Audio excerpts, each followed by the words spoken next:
Here at Astro World, the thrill has always been the attraction, looping you forward and backward in a matter of moments, rushing you through a maze of wooden mountains at gut-wrenching speed, and bouncing you down a raging river, water pouring over the sides of your 8-man raft. Meanwhile, Southern California's Disneyland and Florida's Walt Disney World have been the guardians of animated excitement, drunken pirates singing and pillaging a Caribbean port town, bears and other forest animals hootin' and hollerin' in a down-home jamboree, and the presidents of the United States assembled and speaking to all who will listen. 5, 4, we've gone for main engine start. Main engine start.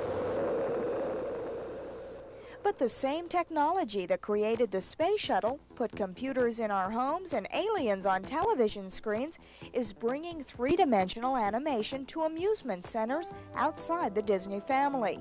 Here at Astro World, it has come in the form of the Great Texas Longhorn Revue. Welcome to the Great Texas Longhorn Revue. We're currently entertained, we'll sing and dance and move. You to laugh a little, cry a little too. So welcome to the Great. The production is the brainchild of Gary Goddard and Tony Christopher of Gary Goddard Productions. And of course, Astro World General Manager Lamar Parker had a lot to say about the final product. The purpose in this particular attraction is to broaden our appeal to the families. The new baby boom generation is being born today, and we want to recognize that. And this really appeals to the whole family. We had 2 or 3 ideas for them, but they were really strung out on this idea of having a kind of a Western review. So we thought about it, and we started thinking about different characters and different things that could come together. So that's really what we put together, a Western review. And we knew we wanted a cast of animals in the tradition of these kinds of shows. And so we sat down and said, well, we're going to be in Houston, Texas, so what kind of show should we do? And, well, it should be something about Texas. And one thing led to another, and storyboard sessions and gags, and coming up with ideas and songs. And what came out of that was the Great Texas Longhorn Revue.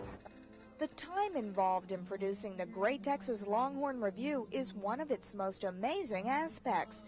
It went from the drawing board to amusement park attraction in only 7 months. The people of Advanced Animation in Connecticut brought life to Goddard Productions' ideas, taking scale-size figurines and blowing them up to life-size, carving the characters in foam, forming the faces in fiberglass, installing the hardware that will bring the characters to life, sewing, painting, airbrushing, measuring, cutting, and finally, hauling them to Houston to build a one-of-a-kind entertainment for the entire family. We don't do these just for kids. This is not a kids show. This is a show that works on many levels. One of them is for kids. The kids that were growing up in the 70s now have little ones, and they want to enjoy something with their little kids, and I think these kind of attractions are the kind of attractions that the audience of all ages, they can enjoy.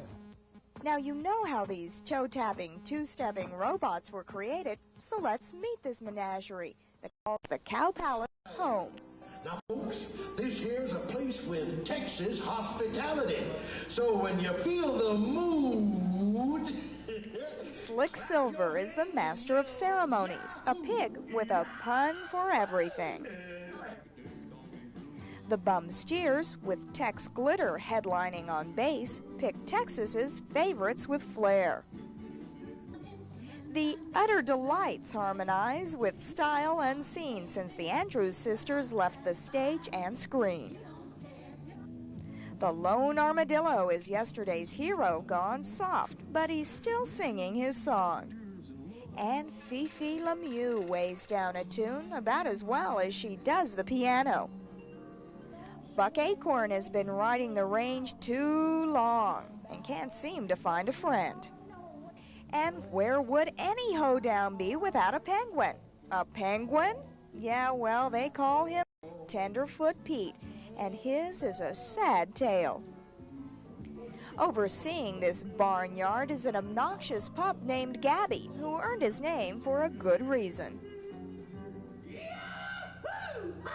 I like the little dog that came out of the thing and said, "Yoo!"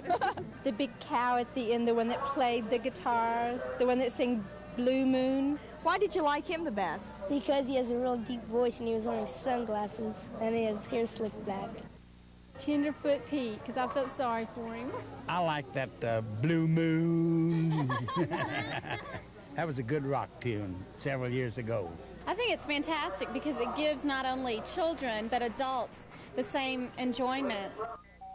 The Disney folks would call this audio animatronics, but the people at Gary Goddard Productions, who were originally in the Disney fold, are calling it animated theatronics. Whatever the name, either camp will tell you that the potential for this concept is limitless.